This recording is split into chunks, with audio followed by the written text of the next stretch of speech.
Monsoon tour, మధురానుభూతులు sure. పూర్తి వివరాలకు చదవండి రేపటి సాక్షి దినపత్రిక.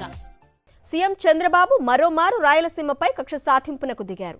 నిన్న పులివెందుల మెడికల్ కాలేజీకి వచ్చిన 50 సీట్లను వెనక్కు పంపిన బాబు ఇప్పుడు కొప్పర్తి సెర్జ్కు కేంద్రం కేటాయించిన ఎంఎస్ఎంఈ టెక్నాలజీ సెంటర్ను అమరావతి తరలించుకుపోయారు.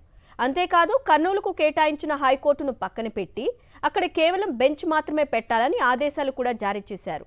లా యూనివర్సిటీని కూడా తరలించుకుపోయేందుకు సన్నాహాలు చేస్తున్నారు. వైఎస్ జగన్ ముఖ్యమంత్రిగా ఉండగా రాష్ట్రానికి రెండో ఎంఎస్ఎంఈ టెక్నాలజీ సెంటర్ను కేంద్రం మంజూరు చేసింది. ఇప్పటికే విశాఖలో ఒక టెక్నాలజీ సెంటర్ ఉండడంతో కొత్తగా వచ్చిన దీన్ని కడప సమీపంలోని కొప్పర్తి ఇండస్ట్రియల్ పార్క్లో ఏర్పాటు చేసేందుకు 19.5 ఎకరాల స్థలాన్ని కేటాయించారు. దీనిలో కేంద్రం MSME technology centre come testing facility సెంటర్ను ఏర్పాటు చేయాల్సి ఉంది. అయితే ప్రభుత్వం మారడంతో చంద్రబాబు కడపపై సీతకన్ను వేశారు.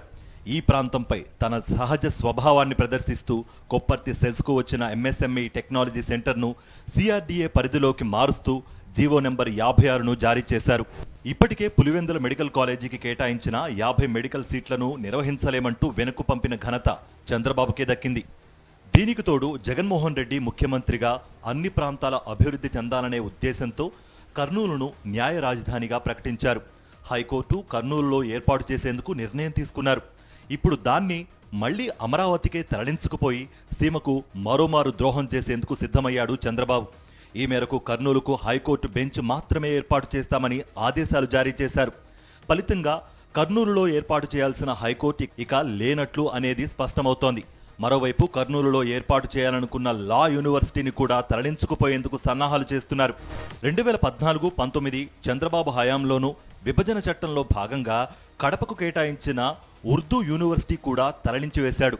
గతంలో సీమలో తనకు సీట్లు, ఓట్లు రాలేదని కక్ష సాధించిన చంద్రబాబు ఇప్పుడు అన్నీ ఉన్నా సీమపై తనకున్న సవతి తల్లి ప్రేమను మాత్రం మార్చుకోలేదు.